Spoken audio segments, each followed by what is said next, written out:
नमस्कार जय माँ समलेश्वरी रीता किचन को आपण समस्त को स्वागत करुछि। चलतु आज बाल रे गोटे स्प्रे तैयारी करिबा। हेयर रो गोटे स्प्रे तैयारी करिबा। आमे हरिडा बाहाडा अँला बहुत प्रकार सब जिनिस पकेकी गोटे आमर पानी रो स्प्रे करबा। आगरु मु तेल तैयारी करथिली किंतु एथर हम मुंडरे एंती स्प्रे करिबा। चलतु आरंभ करिबा। हेयर स्प्रे करिबा पई देखंतु एठी मैं कोला जीरा नैछि, मेथी नैछि, एठी सिकाकाई नैछि, एठी रिठा फल नैछि, एठी हरिडा नैछि, एठी अँला नैछि, आ एठी बाहाडा नैछि, एठी रोजमेरी पत्र नैछि। एमिति रोजमेरी पत्र नैछि। ई सबु को आमे गोटे पात्र रे पानी देई बतरेई देबा। सकाळे नरम हे जाइतबो ताकरे ताकू दुई फाळ करिकि पानी रे फुटेबा। सेथरे आउ मंदार पत्र बा फूल आउ आमर भेसुंगा पत्र एमिति देई तापरे पानी रे फुटेई फुटेई पूरा आउटी कम कर देबा। एमिति पानी नबा आउ इतरे बतरेई एमिति राति भर बतुरेबा को छाड़ी देबा। चलंतु देखिबा काली जो हेयर पाई बतुरेई थेबे सेही जिनिस गुड़िक बतरी जाइछि।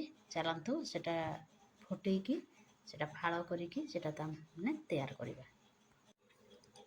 देखंतु सब सामान गुड़िक देखंतु केते सुंदर भाबरे बतरी जाइछि। याको मैं फुटेई दउछि तापरे आपन मन को देखौछि।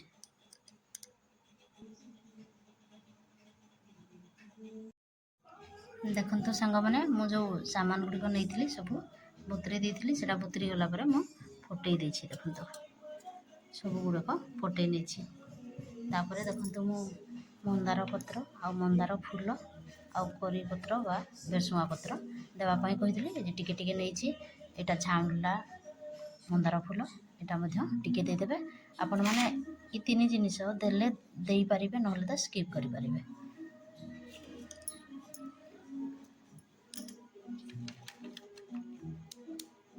तापर एटा छाणी ना न नेई की ई पत्र आ पानी सबको पूरा डायरेक्ट दे देले भलो हबो।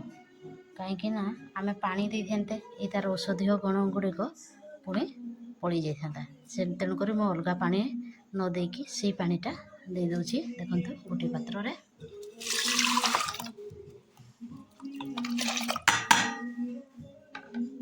चलंतु गैस ऑन करिबा आ गैस रे बसैबा।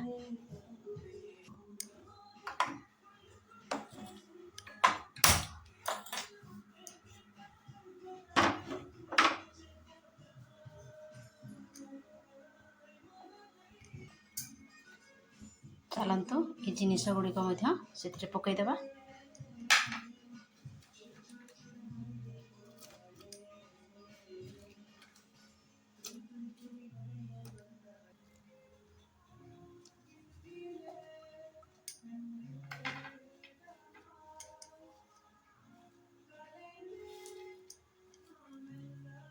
एटा मंदार फूल एटा मंदार पत्र देली एटा भेसुंगा पत्र दउछि।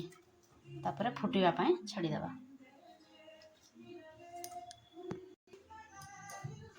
देखंतु ई गिना रे गिने पानी एक्स्ट्रा देछि। तापरे धीरे धीरे धीर आंच रे तापरे फुटिबा पई देबा।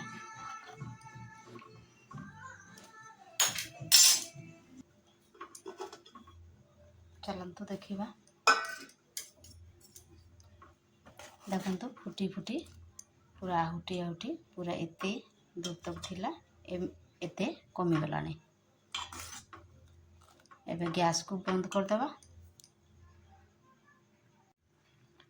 देखंतु केते सुंदर भाबरे फुटुछि। एमती फुटी फुटी आहुटी पूरा कमी गलानी। एथरो गैस को ऑफ कर देबा। तापरे ठंडा हला परे बोतल रे भरी देबा। देखंतु ठंडा हो जाइछि। ଆମେ ଚାଲନ୍ତୁ ଗୋଟିଏ ପାତ୍ରକୁ ଦେଇକି ଛାଣିଦେବା।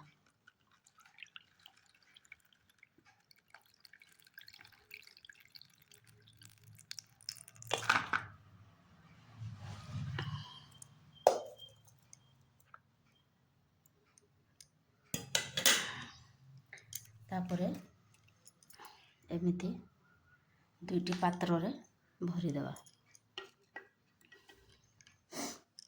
ଏହାକୁ ଚାହିଁଲେ ଆମେ ସେମ୍ପୁ ମଧ୍ୟ କରିପାରିବା। ଆମର ଯେଉଁ ଅଛି ଶିକାକାଇ ରିଠାର ଗୋଟିଏ ସେମ୍ପୁ, ସେଇଥିରୁ ଟିକେ ପକେଇକିନା ଆମେ ଅରିଜିନାଲ୍ ଏ ହେୟାରର ଇଏରେ ପକେଇକି ଆମେ ବି ସେମ୍ପୁ କରିପାରିବା। ଦେଖନ୍ତୁ ସ୍ପ୍ରେ କରିବା ପାଇଁ ମୁଁ 2ଟା ବୋତଲରେ ଭରି ଦେଇଛି। ଆଉ ଟିକେ ଦେଖନ୍ତୁ ବଳି ଗଲା। ଏଇଥିରେ ଆମେ ଚାହିଁଲେ ଏ ସେମ୍ପୁ ଟିକେ ଏଡ଼୍ କରି ଆମେ ବାଳ ବି ଧୋଇପାରିବା।